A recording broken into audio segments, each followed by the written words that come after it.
My first garden was in a space smaller than this. So if that's all you've got, do not be discouraged. There's so much you can grow. So we headed over to Chicago to talk to Bethany, a balcony gardener for over 5 years. She's gonna give you everything you need to know to get your first balcony garden started and thriving. Imagine being able to harvest a bounty of fresh vegetables and cut flowers in a space no larger than your living room, and you don't even have a yard. Does that sound impossible to you? Well, I grew all of this in my 18 by 19 square foot rooftop deck. I'm Bethany, and over the last 5 years, I have transformed my rooftop deck into a thriving urban oasis that you see around me today. And I have battled wind, I have battled extreme heat to create this beautiful garden. In this video, I'm gonna share 6 crucial lessons that I've learned over the last few years. I'm gonna go over plant selection, container selection, how to master the watering techniques to make sure that all of your containers thrive. And by the end of this video, you'll have the tools to create your own dream garden. Since we don't have any ground to plant in as balcony gardeners, I'm gonna first go over container selection because that is going to be the start of your garden. Now, I have a wide range of sizes of containers. I have everything from pretty good sized elevated beds to 8-inch terracotta pots. And the different containers that I have each come with their own pros and cons. For example, smaller containers are going to dry out a lot faster than larger containers. However, it is much easier to move around my 8-inch terracotta pots than it is for my elevated beds. Once my elevated beds are filled with soil and plants, that is where they are going to stay. Cost is a factor that you'll want to consider for your container selection, so I find that grow bags are really going to give you the best bang for your buck. You're going to be able to find large container sizes for a much lower cost than pretty much any other material. So my 30-gallon grow bags, I've been using them now for 5 years, and I think they came out to about $5 per pot. You're not going to be able to find a 30-gallon pot of any other material for $5. So that is one of the many reasons why I love using grow bags. Another important consideration, especially for rooftop deck or balcony gardeners, is the weight of your containers, and not just the containers, but the additional weight once they are filled with soil and plants.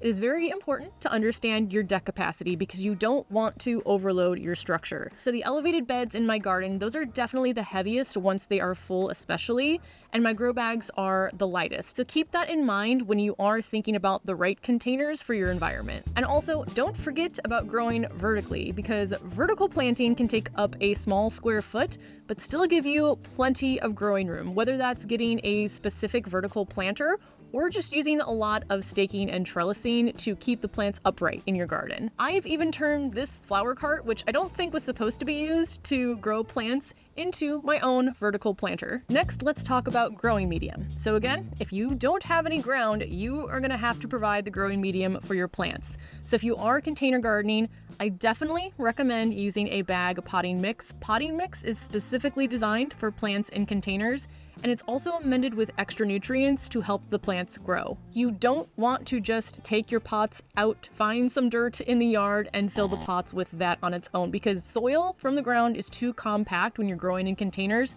and that can end up suffocating the roots on your plants, which you definitely don't want to do. Now, it is actually possible to make your own potting mix with soil from the ground and other amendments, but if you are just getting started, don't worry about that and just look for already sterile and pre-packaged potting mix. I also like to add some compost to all my raised beds and my grow bags just for a little bit of extra nutrition, and I do not completely empty out my raised beds or my 30-gallon grow bags.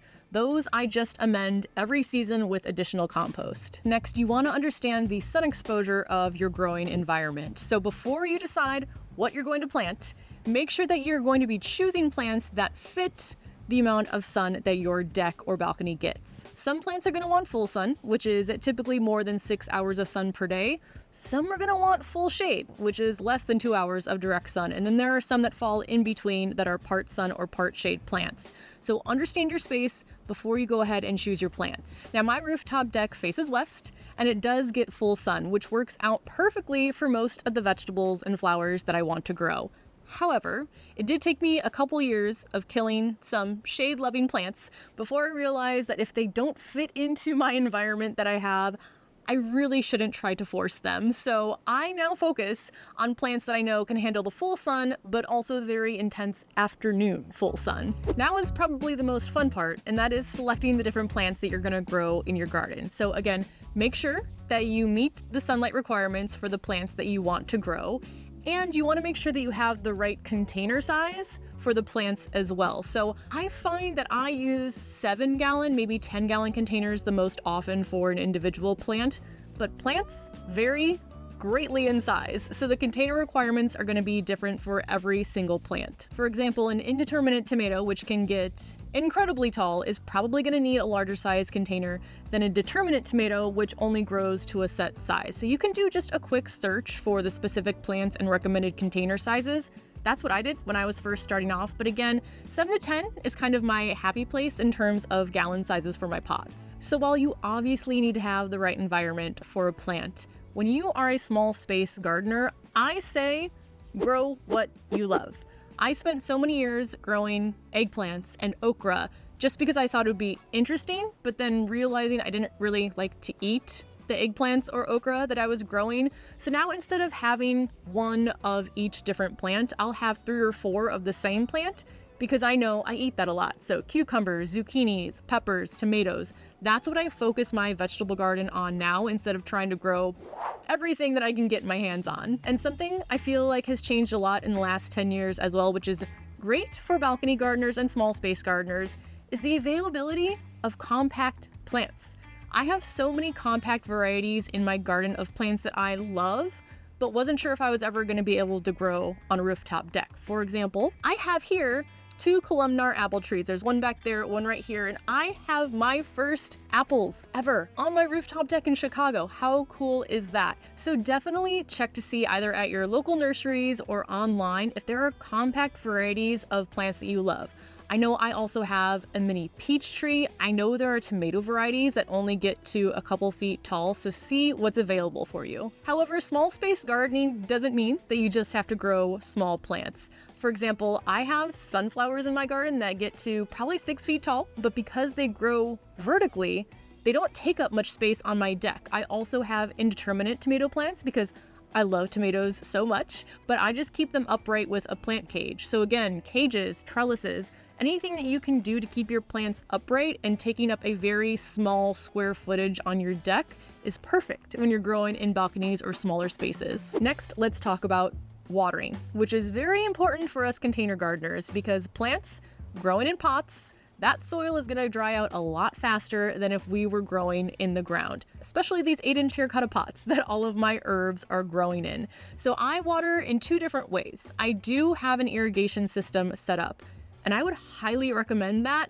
Irrigation systems are not just for large gardens. For me, I have my system set to run every morning. It probably waters 90% of the pots that I have out here. So I can come out, I can hand water with a hose, the ones that aren't set up to irrigation, but then I can go about my morning doing other gardening tasks instead of worrying about watering all of my raised beds. But it's also great for when you're out of town. I still am anxious when I leave my garden alone for a little bit, but knowing that it's gonna get watered does give me peace of mind, and it just makes garden maintenance so much easier. Now, like I said, even though I do have an irrigation system set up, because of the varying sizes of my pots, I set it to run for kind of what I would say is the average watering needs of my containers. And then I do have a hose for any pots that, again, aren't set up to irrigation or maybe just need a little bit more water than some of my larger containers.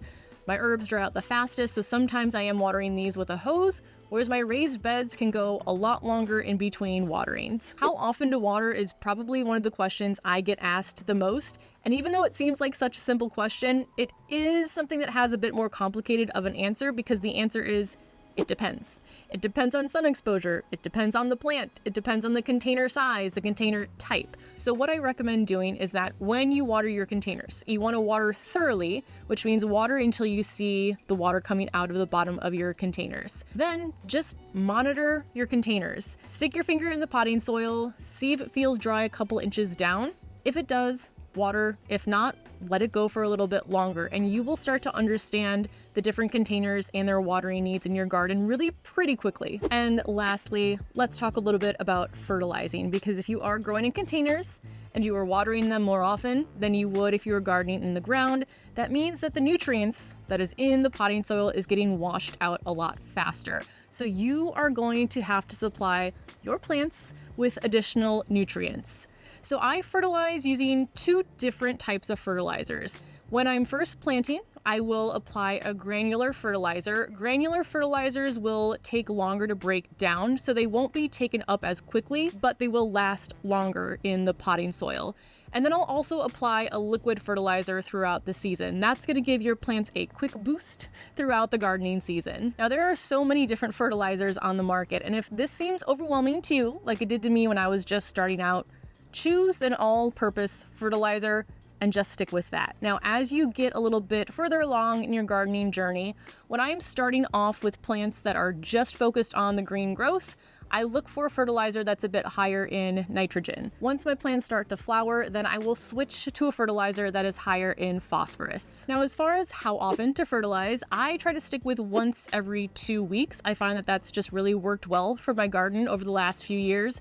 But if we've gone through a period of heavy rain, like we just had 3 days in a row of storms, then I'll go out after the storms have cleared and add another round of fertilizer just to get the nutrients back into my garden. And just as a fun additional balcony gardening tip, let's say this is number 7, I love wheels in my garden. It makes gardening so much easier. I can move around heavy plants and heavy pots so much easier than if I didn't have them on wheels. In fact, some of these I couldn't even move around if they weren't on wheels. So my 30-gallon grow bags, which are hidden back here by all of the plants, I could not move those on my own, but now they're on wheeled platforms. I can move them around as needed throughout my garden. I don't necessarily move around the large containers that often, but it's nice to know that I can do that if I ever need to. So as you can see, there is so much you can do in a small space just like this. And if you're wondering what kind of containers are best to use, check out this video right here. Good luck in the garden and keep on growing.